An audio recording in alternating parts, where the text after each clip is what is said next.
My brother handed me a legal document across the table at Starbucks and said, "Sign this before Saturday, or don't come to the party." I looked down at the non-disclosure agreement. The words financial assistance and confidential benefactor jumping off the page in cold. Legal text. The same hands that I'd watched tremble 3 years ago while signing bankruptcy papers were now steady, manicured, and waiting for my signature with the impatience of someone who had places to be. Drop a comment and let me know where you're listening from and what time it is for you right now. I'd love to know who's part of our community. My name is Vanessa. I'm 41 years old and I'm a venture capitalist in Boston. My job is to identify failing businesses, inject capital, and extract profit. I live in spreadsheets and risk assessments. I can smell a bad investment from 3 fiscal quarters away.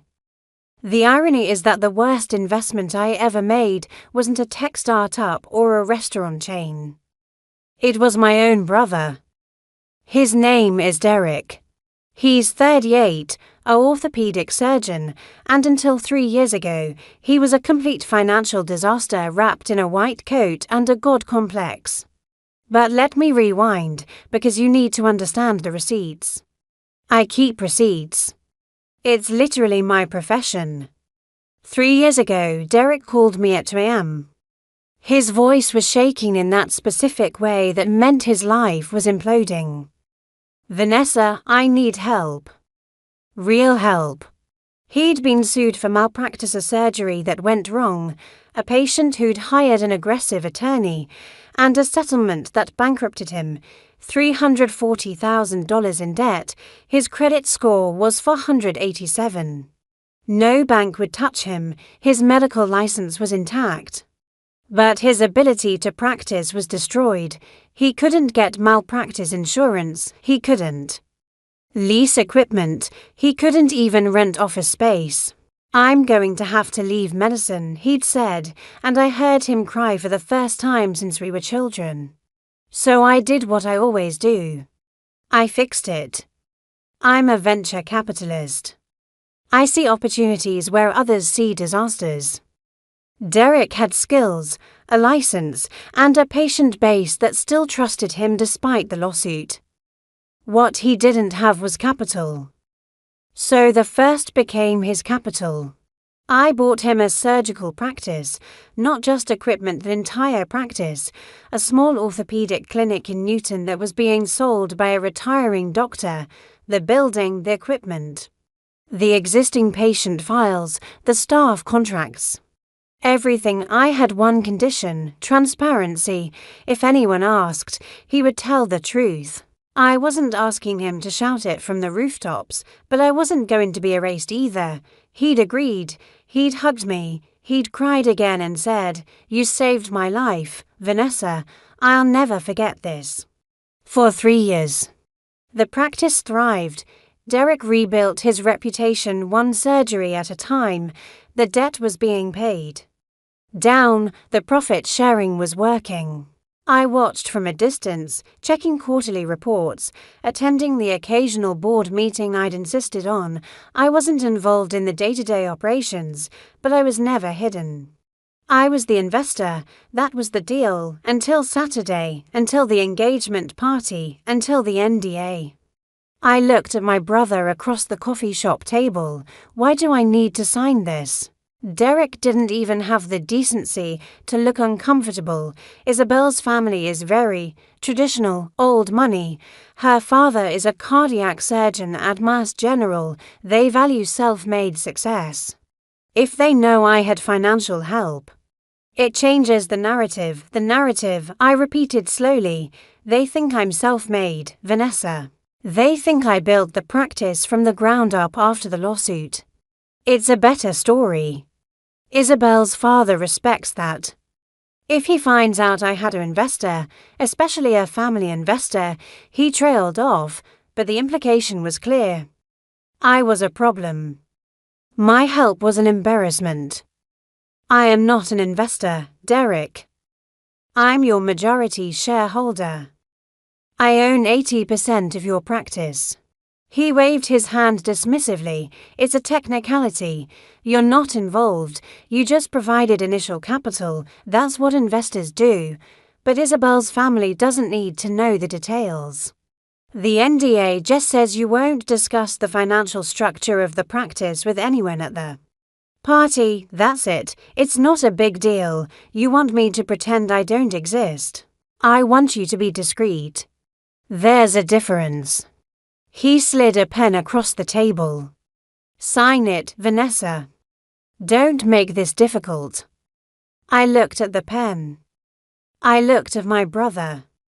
I looked at the man I'd saved, who was now asking me to sign away my right to acknowledge my own generosity. And I smiled. It wasn't a warm smile. It was the smile I use right before I pull funding from a failing startup. It's the smile that says, I see exactly who you are, and you're about to learn a very expensive lesson. I'll think about it, I said. Derek's face tightened. The party is Saturday. I need this signed by tomorrow. Then I guess you'll be waiting anxiously. I stood up, left the NDA on the table, and walked out. I didn't go home. I went to my office. I sat at my desk overlooking the Boston skyline, opened my laptop, and I did what I do best. I audited my investment. The business registry was public record. I logged into the Massachusetts Secretary of State's website and pulled up the corporate filings for Newton Orthopedic Solutions LLC. There it was, clear as day, Vanessa Catherine Moreno, 80% ownership. Derek James Moreno, 20% ownership, filed 3 years ago, never amended.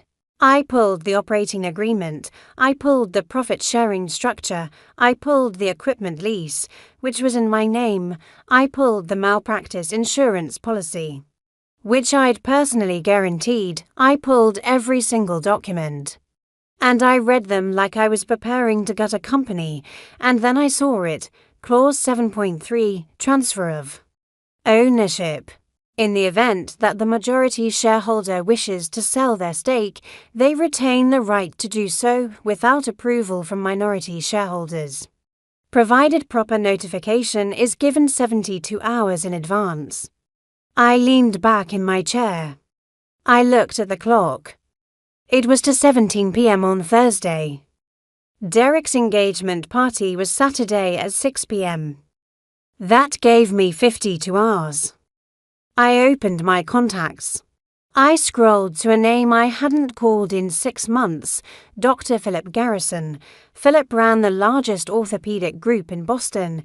He was aggressive, competitive. And he'd been trying to buy up smaller practices in the Newton area for 2 years. Derek hated him. They'd gone to medical school together. And Philip had always been everything Derek wasn't: successful, self-made, and ruthless. I called him. He answered on the second ring. Vanessa Moreno. It's been a while. Philip, I have a business opportunity for you. Are you still looking to expand into Newton? There was a pause. I could hear the grin in his voice. I'm listening. Newton Orthopedic Solutions, full practice. Established patient base, clean financials. I'm the majority owner. I'm selling my 80% stake. Derek Moreno's practice. Philippe's voice sharpened. That's interesting. What's the ask? $340,000. Same price I paid. I want a clean exit, and I want it done by Saturday morning. That's fast. That's the deal. You have until tomorrow at 5 p.m. to give me an answer. If you say yes, we'll have the paperwork done by Saturday at noon. Take it or leave it. Philip laughed. It was the laugh of a man who'd just been handed a gift. I'll take it. Send me the docs. I hung up.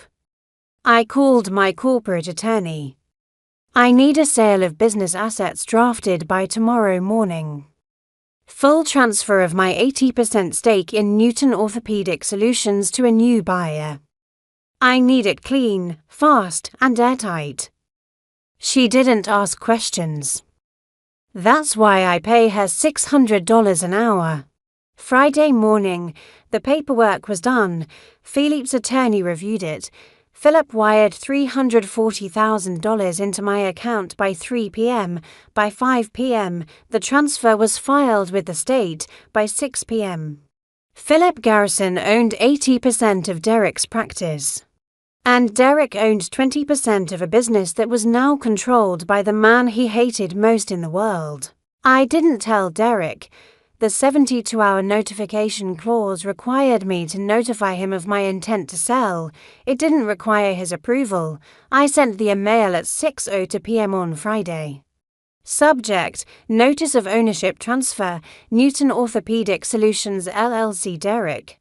Per Clause 7.3 of our operating agreement, I am notifying you that I have sold my 80% ownership stake in Newton Orthopedic Solutions LLC to Dr. Philip Garrison, effective immediately.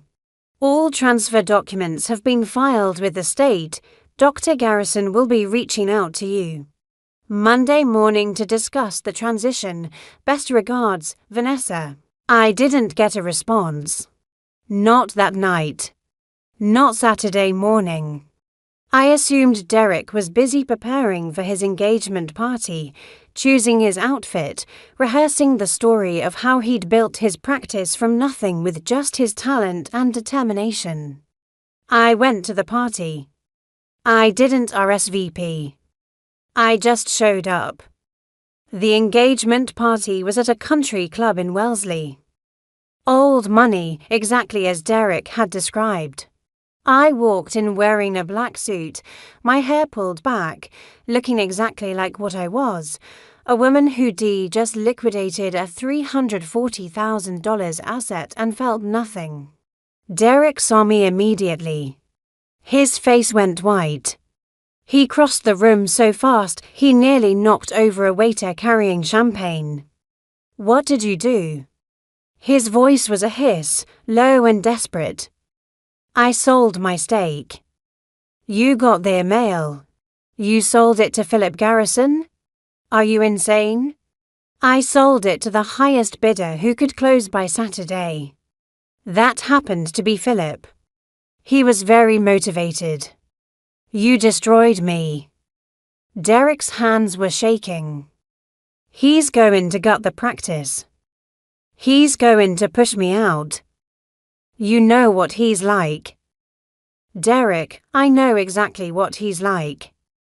He's a businessman. Just like me." I looked past Derek to where a beautiful woman in a cream dress was watching us with concern. "Is that Isabel?" Derek grabbed my arm. "You need to fix this. You need to call him and reverse it."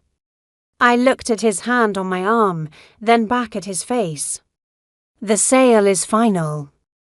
The money is in my account. And frankly, Derek, you should be thanking me." "Thanking you. You wanted to be self-made. Now you are. You own 20% of a practice, and you answer to a real investor who doesn't care about your feelings. That's what self-made looks like. Congratulations." Isabel walked over, her smile polite but strained. "Derek, darling. Is everything okay?" Derek's face did something complicated. He looked at me, then at Isabel. Then back at me. I could see him trying to calculate how to explain this. How to spin it. How to control the narrative. I didn't wait for him to figure it out. I turned to Isabel and extended my hand. "Hi, I'm Vanessa. Derek's sister. And until yesterday, I was the majority owner of his surgical practice. I bought it for him 3 years ago when his credit was destroyed and no bank would touch him. I just sold my stake to his biggest competitor because Derek asked me to sign an NDA so your family wouldn't know I existed." Isabel's smile froze. Her hand went limp in mine. "I'm sorry, what?" Derek looked like he was going to be sick. "Vanessa, stop." But I didn't stop. I pulled out my phone. I opened my email and showed Isabel the purchase agreement from 3 years ago. The operating agreement with my name as majority shareholder, the sale confirmation from yesterday. These are the receipts. I said, your fiancé didn't build his practice. I did. And when he asked me to pretend I didn't exist, I decided to actually exit. So now he's partnered with a man who will absolutely make his life miserable.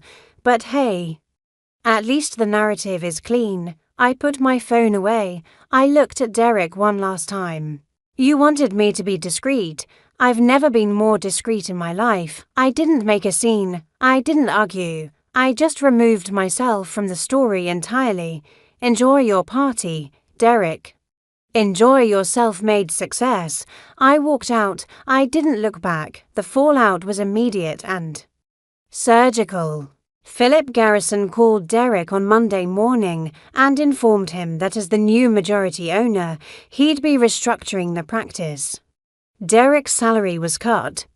His office was moved to a smaller space. His autonomy was gone.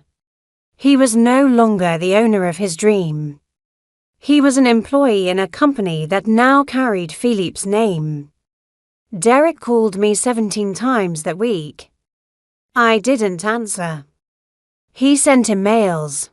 I didn't read them. He showed up at my office. Security escorted him out. Isabel called off the engagement 6 days later. I heard through family gossip that her father had done some digging and discovered the full scope of Derek's financial history: the malpractice suit, the bankruptcy, the NDA request. Turned out old money doesn't like liars, even self-made ones. My mother called me furious. How could you do this to your brother? You've destroyed his life. No, Mom, I said, my voice calm.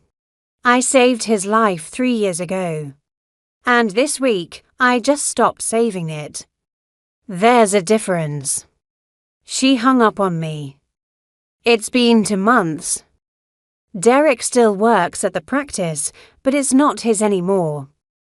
Philip runs it with the efficiency of a corporate machine. I heard Derek is looking for other opportunities, trying to rebuild again, but this time without a sister willing to write the check. I took the $340, zero from the sale, and donated it to a foundation that helps medical professionals recover from malpractice suits, professionals who don't have a venture capitalist sister to bail them out. I didn't do it to be noble. I did it because the money felt dirty. It felt like the price I'd paid to learn that generosity without boundaries is just self-destructs with better PR. This morning I'm sitting in my office, the same office where I made the call that changed everything. The coffee in my hand is still hot. The city below is waking up. My calendar is full of meetings, pitches, and opportunities. My phone hasn't buzzed with a family crisis in weeks. I close my eyes and I don't feel guilty. I don't feel vindictive. I just feel solvent. I liquidated a failing asset. I cut my losses. I protected my resources. And for the first time in 3 years, I'm not my brother's backup plan. I'm not his safety net. I'm not his secret. I'm just Vanessa, venture capitalist, 80% shareholder of nothing that bears his name, and that, finally, feels like a good investment.